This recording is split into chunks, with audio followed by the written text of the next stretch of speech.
Buenas noches, ¿cómo están? ¿Me escuchan bien? Hola.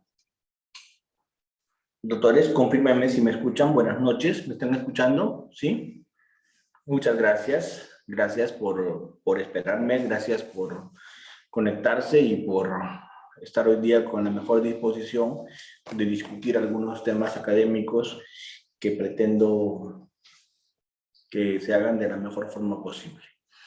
Gracias Santiago y todos los demás que se están conectando también con sus cámaras, porque el hecho de que se conecten con sus cámaras, gracias.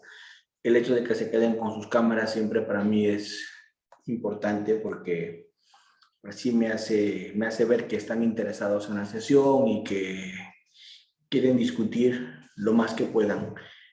¿De acuerdo? Entonces, a todos los que se están conectando, gracias. Y bueno, vamos a empezar ya con la sesión. Permítanme ponerme un poco más cómodo y ya podemos empezar. ¿De acuerdo? Gracias Vanessa, Wilmer, Roger, Víctor, Sandro y todos aquellos que están prendiendo sus cámaras para poder hacer esta sesión de la mejor forma. Hoy día me han pedido hablar de teoría del delito. Pero en teoría del delito específicamente me han pedido conversar sobre dos temas: anticuricidad y culpabilidad. ¿De acuerdo? Anticuricidad y culpabilidad. Cuando estamos hablando de anticuricidad y de culpabilidad, estamos hablando, primero, en anticuricidad, relacionado al hecho. Las causas de justificación son relacionadas al hecho. Sin embargo, cuando estamos hablando de culpabilidad, no estamos hablando en relación al hecho, sino estamos hablando en relación a la persona. Es un juicio de reproche personal. Cuando hablamos de culpabilidad, estamos hablando de un juicio de reproche personal. Estamos analizando si es que a la persona se le puede reprochar el hecho que se ha realizado. Hasta antes de eso, era un juicio de imputación táctica. Cuando te imputo una conducta típica y antijurídica, te imputo un hecho. Pero cuando estoy en culpabilidad, lo que estoy haciendo es estableciendo, analizando si es que ese hecho que te imputo, te lo puedo reprochar.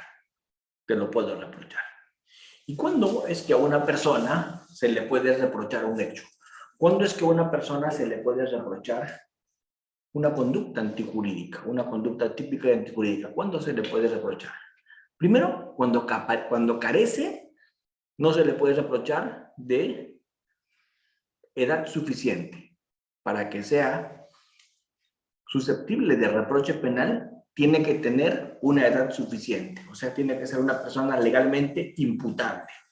Esto es, tiene que tener más de 18 años. Si la persona tiene más de 18 años, se presume, sin admitir prueba en contrario, es una presunción jure de jure, que a los 18 años y un minuto maduró.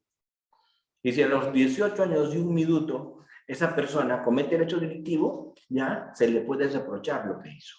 Porque 18 años y un minuto ya maduró. Ya es capaz de comprender el carácter delictuoso de sus actos y autodeterminarse conforme a esa comprensión.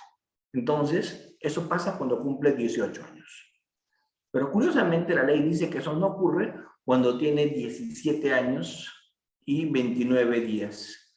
17 años, 11 meses, 29 días. ¿De acuerdo?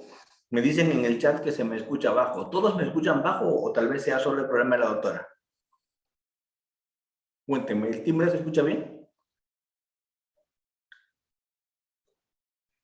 Sí, parece, doctora, que es su equipo. Tal vez si lo reinicia o tal vez algún problema que el volumen de pronto de su equipo puede ser el problema. Gracias. Entonces, rebobinando, recapitulando un poco, el juicio de culpabilidad es un juicio de reproche personal. Es un juicio en el que vamos a analizar si la persona tenía capacidad penal, o sea, si tenía más de 18 años. porque si la persona tenía 17 años, 11 meses y 29 días y 23 horas con 59 minutos, pues no tiene capacidad de reproche penal. Ese minuto, según la ley, hace presumir sin admitir prueba en contrario, lo que es peor, presunción jure de jure, que ya tiene capacidad penal. Lo cual parece ser injusto, ¿cierto? Porque ¿cómo es que una persona, cuando tiene 17 años, 11 meses y 29 días y 23 horas con 59 segundos, cómo es que en ese momento es un inimputable? ¿Cómo es que en ese momento no ha alcanzado al desarrollo plenitud? No se le puede reprochar porque todavía no comprende el carácter delictuoso de sus actos. ¿Y cómo es que en el siguiente segundo ya comprendió? Porque ya tocó la campanada de las 2 y ya comprendió. Eso tal vez es un poco absurdo, pero es como la ley nuestra se maneja. Desde que tienes 18 años, tienes capacidad penal. Eres reprochable. Se te puede reprochar por lo que hagas. ¿De acuerdo? Antes de eso no. Segundo aspecto que se analiza en culpabilidad. Que lo que has hecho, además de ser mayor de edad, estés en condiciones de comprender. ¿Quiénes no están en condiciones de comprender lo que hacen?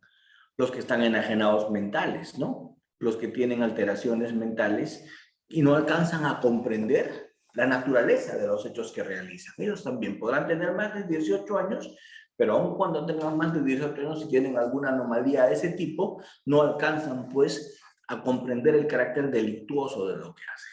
Y por lo tanto, no se pueden autodeterminar conforme a esa comprensión. Doctor Almanza, la persona es mayor de 18 años y no tiene ninguna anomalía psíquica, ninguna grave alteración de la conciencia, no está esquizofrénico, no está demente, no es un enajenado mental. Perfecto, vamos bien. Entonces, hay capacidad de responsabilidad penal. Entonces, ese nivel hemos pasado. Entonces, ¿qué era lo siguiente para que te podamos hacer ese reproche personal? ¿Qué era lo siguiente para que te podamos reprochar lo que has hecho? Lo siguiente ya es que eso que tú has hecho, lo pudiste, dentro del ejercicio de tu libertad, decidir libremente. O sea, tú no te sentiste presionado, tú no te sentiste en alguna medida por las circunstancias afectadas. O sea, pudiste tener un rango de elección. Y como pudiste tener un rango de elección, ¿cierto? Te reprocho porque elegiste hacer lo que no debiste haber hecho. Pero a veces no tenemos elección. Por lo tanto, serás capaz penalmente. No estarás enajenado mental, pero si cuando hiciste algo no tuviste elección, porque lo que pasó no te generó la posibilidad de elegir, ¿cierto? Entonces no te lo voy a poder reprochar. ¿Por qué? Por inexigibilidad de otra conducta. Porque lo que has hecho no te lo puedo exigir distinto. Lo que has hecho lo tenías que haber hecho porque cualquiera en tu lugar habría hecho lo mismo, ¿cierto? ¿Y a qué me estoy refiriendo con esto? Me estoy refiriendo al estado de necesidad exculpante. En el estado de necesidad exculpante, son dos bienes jurídicos del mismo valor, ¿cierto? Son dos bienes jurídicos del mismo valor. ¿Y en qué consiste? En que las circunstancias de la vida te ponen, te toca lesionar el bien jurídico equivalente del otro como única forma de salvar el tuyo. ¿De acuerdo? ¿Recuerdan el avión que se cayó en los Andes? Y se cayó en los Andes y estuvieron estos señores durante meses ahí, en la cordillera. Y la única forma que tuvieron de sobrevivir en el nevado era comerse los unos a los otros. Tuvieron que volverse caníbales para sobrevivir. Entonces allí ellos no pudieron elegir.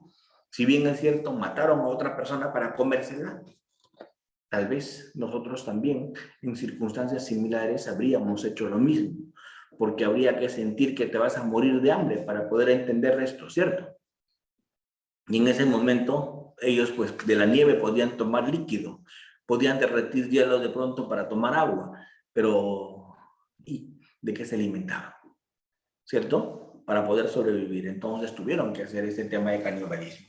Entonces, es lo mismo, ya un ejemplo del libro, es el ejemplo de la tabla de Carneades, ¿no? Dos náufragos están en un solo madero y el náufrago ve que el madero se empieza a hundir porque no resiste el peso de ambos. Entonces, empuja al otro para que el otro se ahogue, ¿no?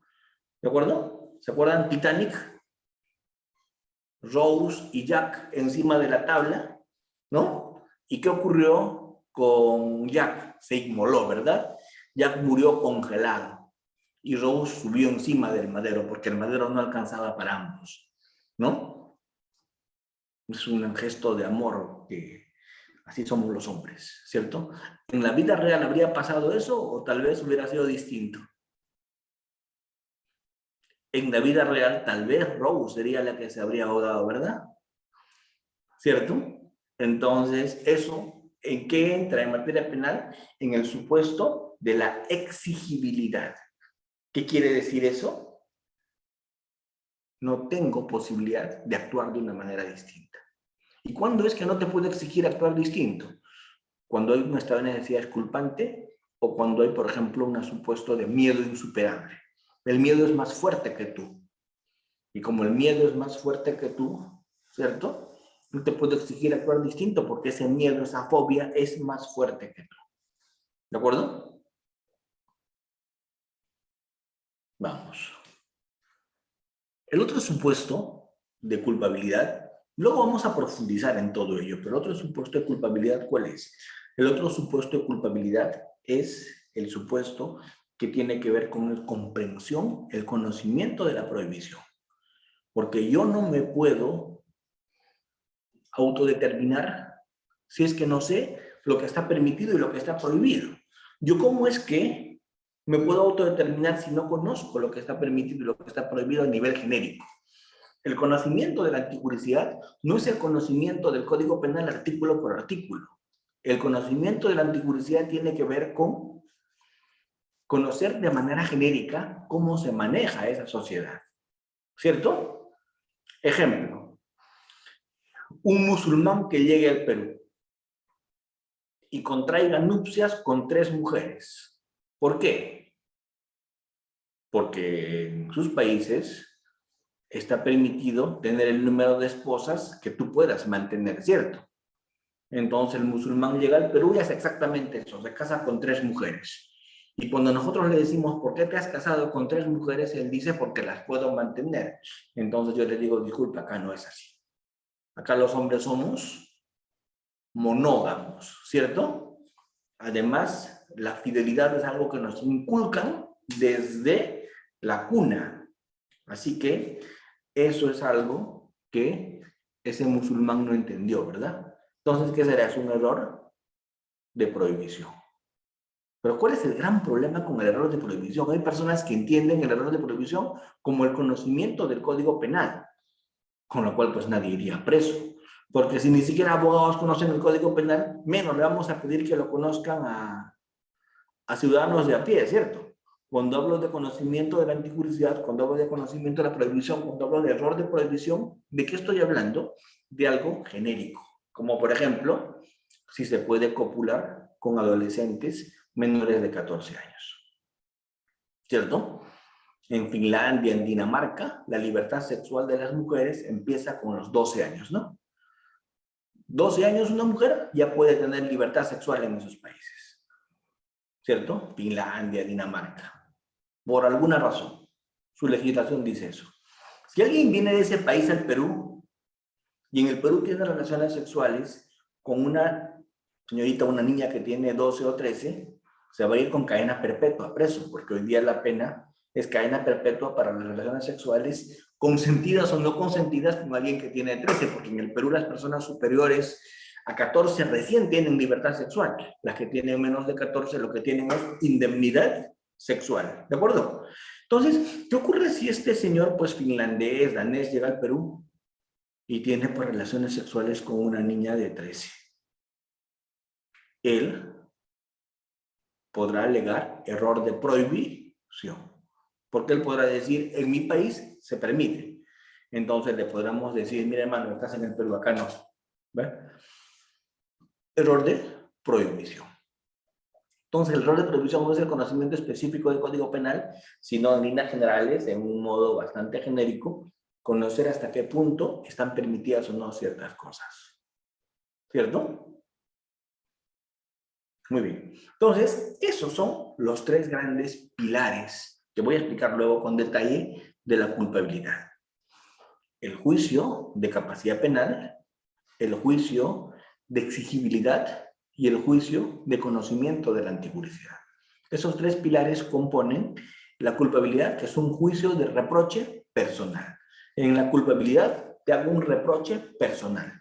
Te hago un reproche como a persona. ¿Y en qué medida te hago ese reproche como a persona? Te reprocho lo que tú has hecho, pero sobre la base de qué te reprocho lo que has hecho. Te reprocho lo que has hecho sobre la base de que tenías capacidad penal, que podías haber actuado de una manera distinta porque te puedo exigir que hayas actuado de manera distinta. Y segundo, y tercero, porque conocías la prohibición. Esos son los pilares de la famosa culpabilidad. Puedes tú ser absuelto en el proceso penal porque te falte culpabilidad, porque para que te condenen tienen que darse esos elementos de manera copulativa. Para que te condenen tiene que haber una conducta típica que además sea antijurídica y que además sea culpable, ¿cierto? Pero ¿qué ocurre si no eres culpable, si no hay culpabilidad, si no hay juicio de reproche personal? Te van a absolver porque no has cometido delito, pero no te olvides de una cosa. Vas a tener que pagar reparación civil. Porque cuando te absuelven por falta de reproche, tienes que indemnizar. Porque has hecho una conducta antijurídica. Y todo aquel que realiza una conducta antijurídica tiene que pagar, tiene que resarcir, tiene que indemnizar. Eso es propio de una conducta antijurídica, el resarcir, el indemnizar. ¿De acuerdo? Entonces, eso creo yo tenemos que tener bastante claro. ¿Alguna pregunta hasta acá? Siéntanse en la libertad de hacerlo, ¿eh? Con todo gusto.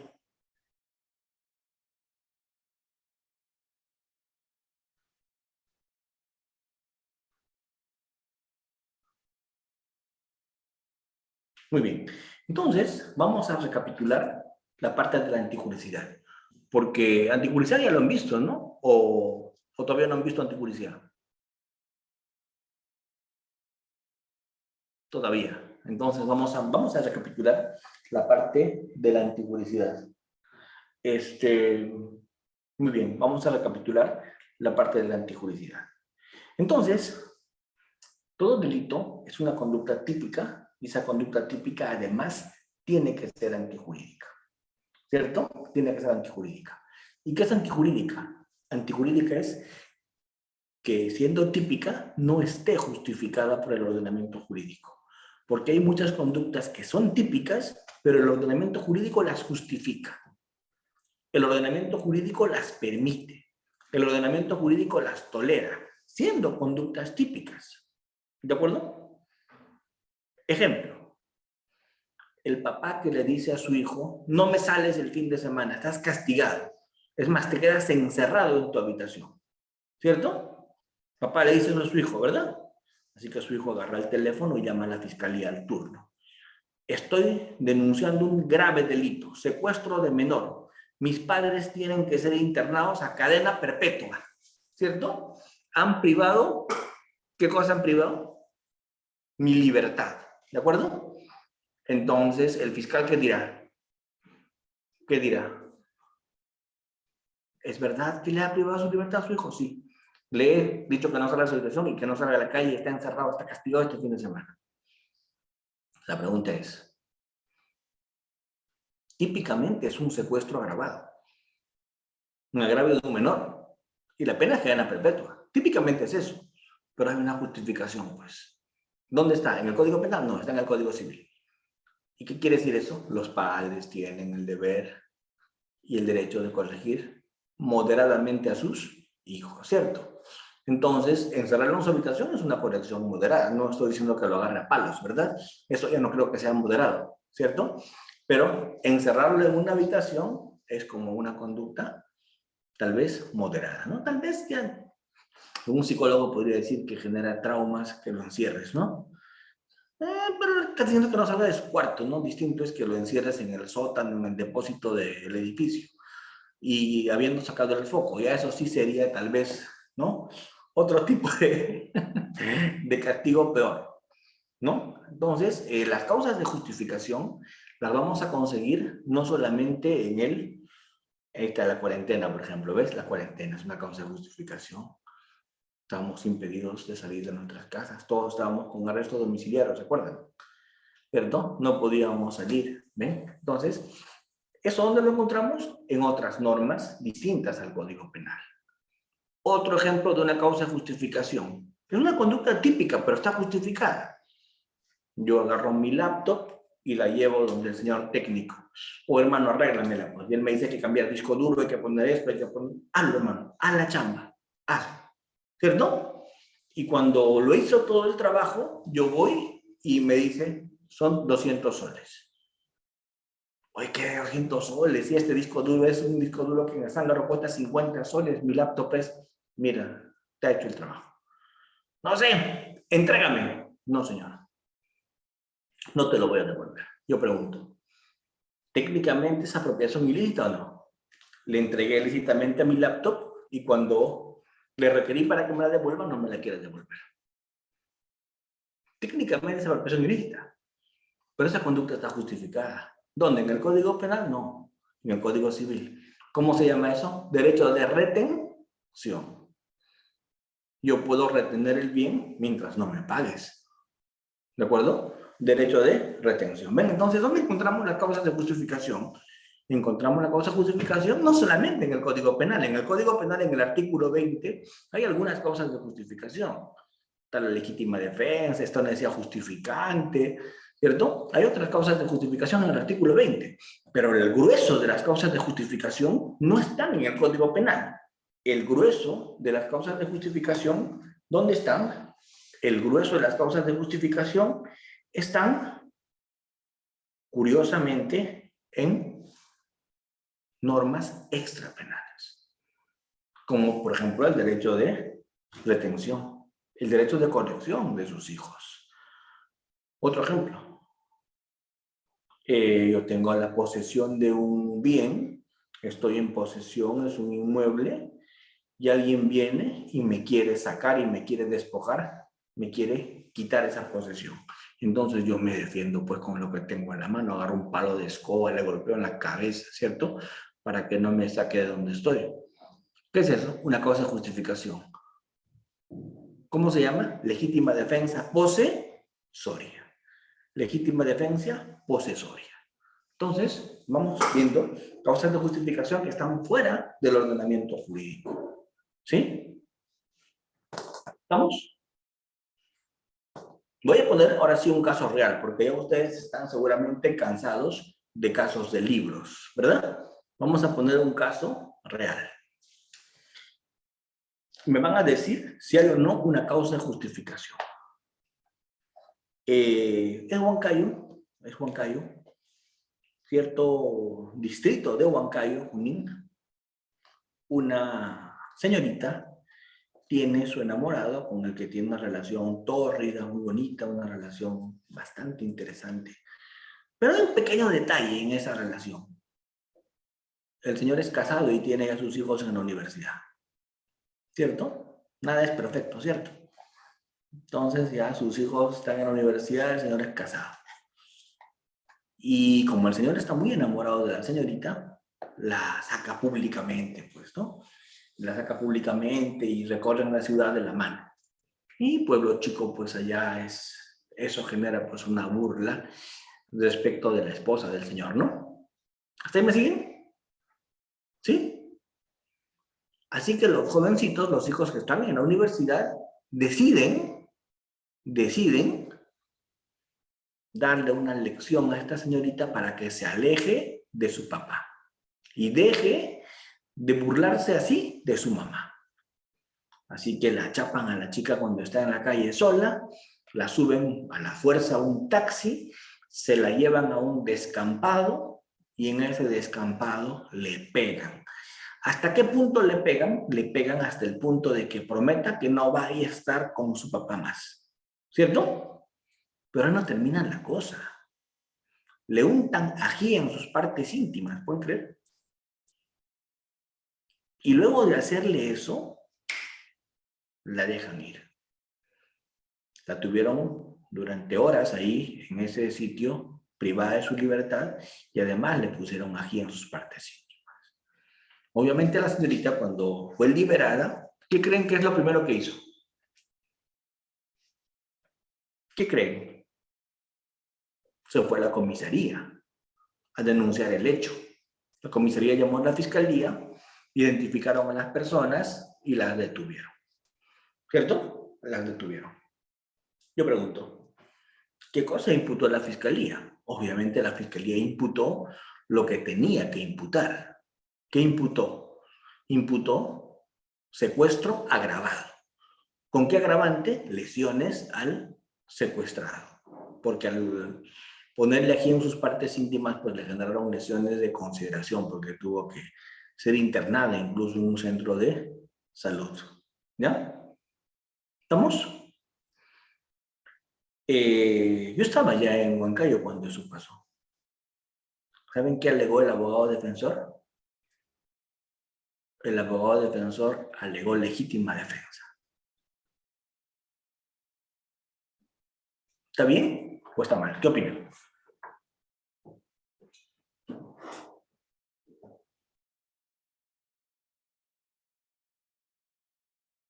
¿Les puedes poner el audio a mis participantes, Magister?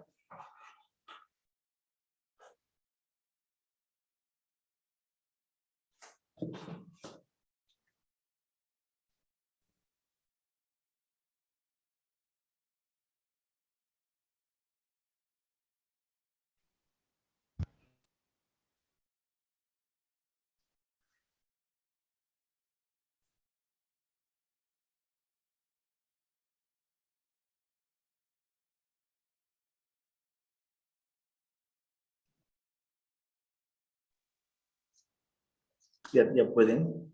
Muy bien.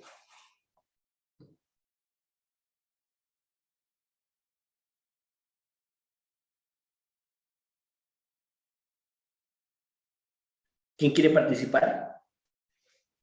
¿Quién se anima? ¿No tienen audio?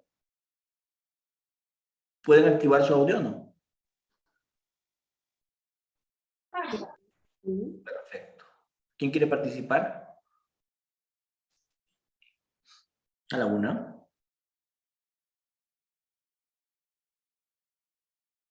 A ver, yo estoy feliz de que participen. ¿Quién quiere hacerlo?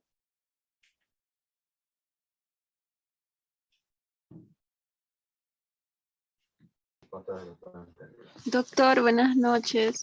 Tiffany, muchas gracias. Adelante. Has salvado el honor de tu grupo.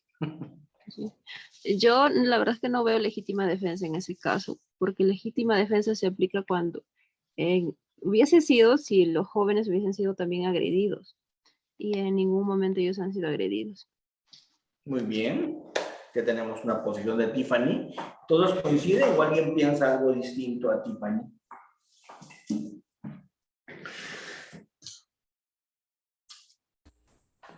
Doctor, Adelante, doctor Sandro. en algunas ciudades del interior del país, como en Chota, esas acciones de parte de las mujeres se castigan con golpes y con látigos y, y son justificadas esas acciones en esos pequeños pueblos. La pregunta es, ¿estamos en Chota, en un pequeño pueblo, o estamos en una ciudad?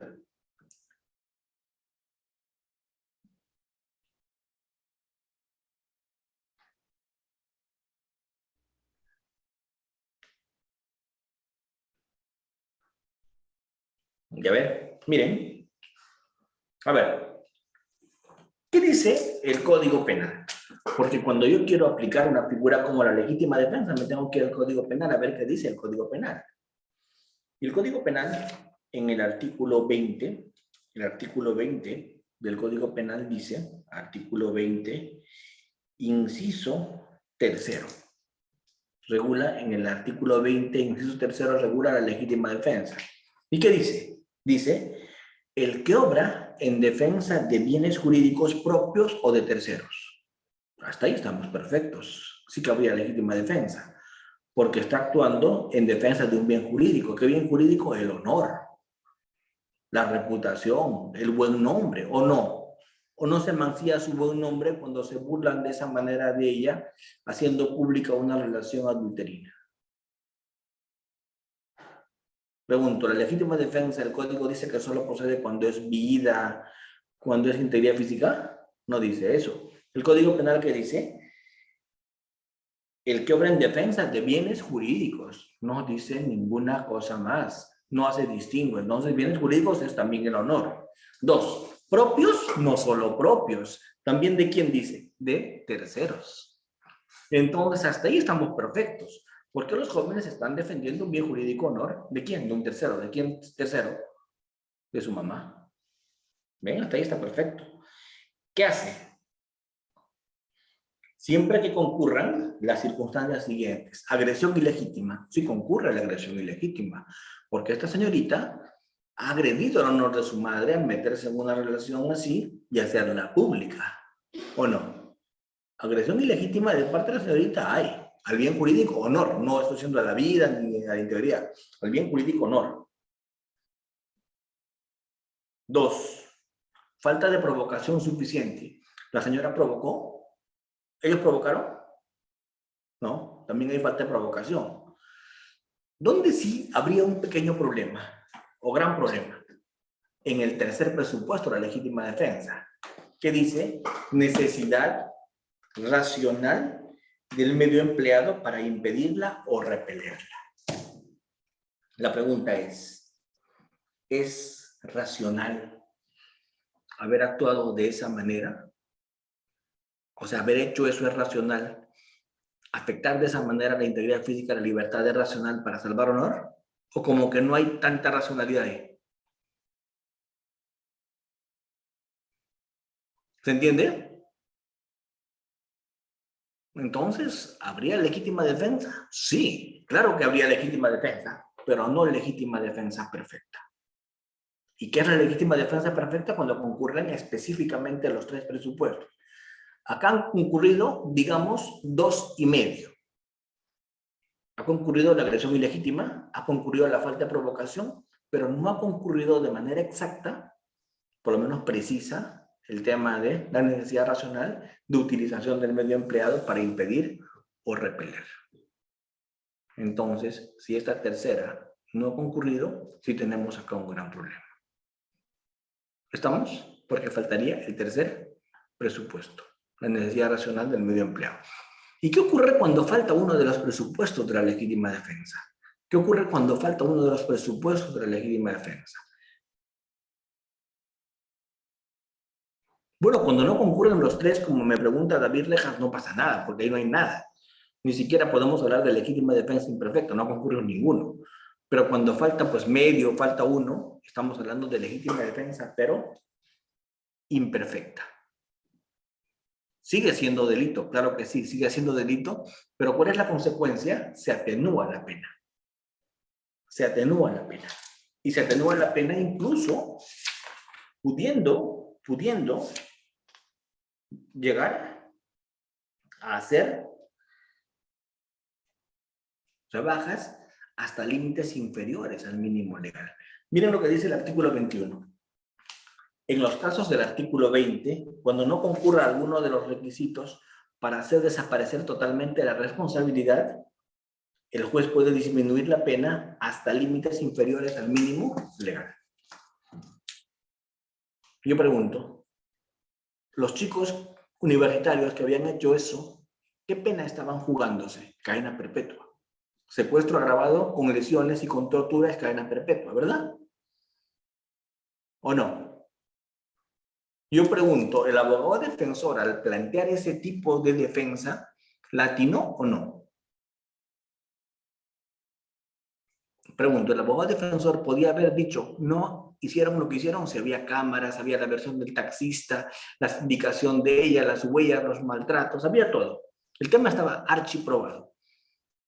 ¿Ustedes creen que el abogado podía haber alegado otra cosa? No. El abogado alegó eso.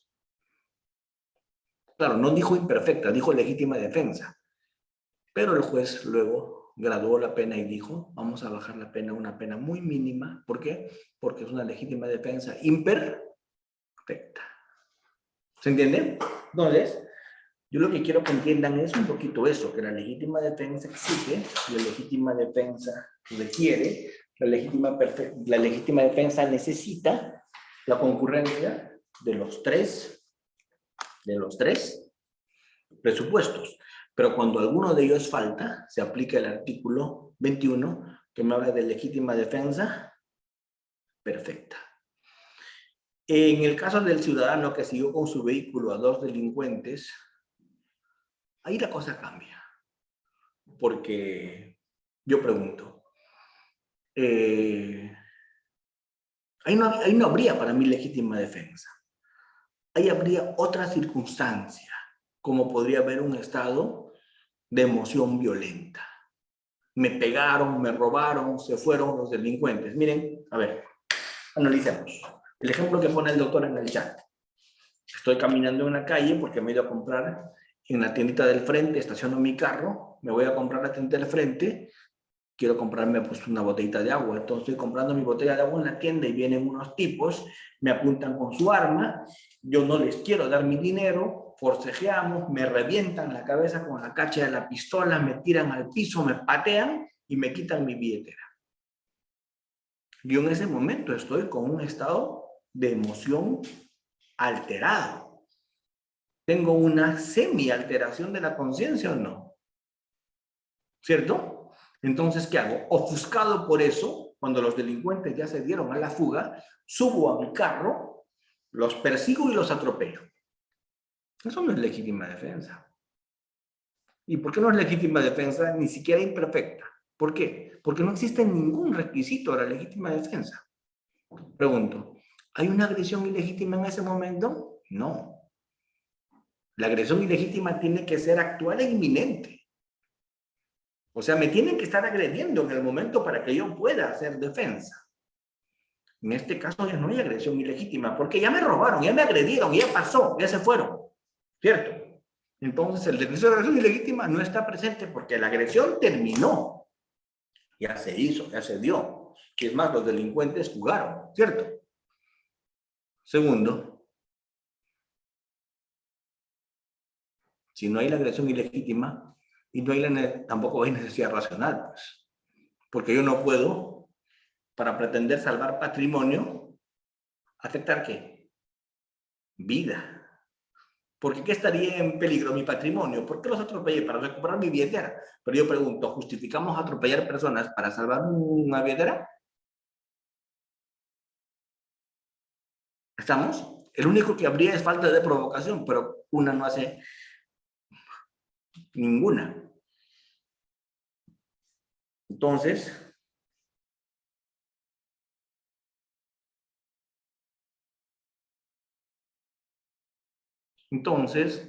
ese es un buen punto a tener en cuenta. Yo creo que en el caso del que atropelló a las personas con su vehículo, el tema no se resuelve por legítima defensa. Tal vez el tema se resolvería por grave alteración de la conciencia, por emoción violenta, ¿verdad? Porque tendrían que haberte golpeado en la cabeza, tendrían que haberte robado, tendrían que haberte vejado y humillado de esa manera para que tú sepas cómo te alteras, cómo tu conciencia se altera, cómo hay una situación de ese tipo, que es grave, ¿no? En ese momento me obnubilo, ¿o no? ¿Cierto? Imagínense que el tipo vuelve a su casa y encuentra a su pareja con el vecino, usando su pijama, ¿cierto? Viendo su tele, tomándose su chela. Entonces, él obviamente se va a molestar, ¿o no? ¿Y qué va a decir? Todo te puedo permitir, pero que tomes mi chela no. Y menos que uses las pantuflas de la U, ¿cierto? Así que, ¿verdad? Entonces, yo pregunto, ¿a cualquier ser humano normal le alteraría eso? En una película vi algo así, ¿no? El tipo llegó y vio esa escena y lo único que hizo fue se llevó su tele y dijo, mi tele no, ¿verdad? ¿Cierto? Mi tele no te voy a permitir que veas. Entonces, claro, pero eso es película, pues en la vida real no creo que reacciones de esa manera. Y si reaccionas de una manera violenta, pues podrás alegar grave alteración de la conciencia. Un estado de shock en ese momento, una nubilación temporal como consecuencia de esa impresión, ¿cierto? Que has tenido, ¿ya? Pero no creo que sea legítima defensa en el caso que me dices. Porque no es justificable embestirlos con un vehículo, que nos dicen la máxima de la experiencia, que cuando les invisto con un vehículo y lo estampo contra la pared luego de haberlo embestido con el vehículo a velocidad, ¿qué le quiero hacer? ¿Lesionar? ¿Eso me dice la máxima de la experiencia? ¿O lo quiero matar? Entonces tenemos que trabajar eso con máximas de la experiencia. Entonces, jóvenes, yo lo que quiero es un poco que ustedes entiendan eso, que lo analicen, ¿cierto? Y acá yo quiero hacer un pequeño intermedio, ¿cierto? Porque tengo un problemita de conexión, así que les ruego que me den unos minutos para parar un segundo, ¿sí? Tengo un problema que me está saliendo una alerta, ¿sí? Paramos unos minutitos.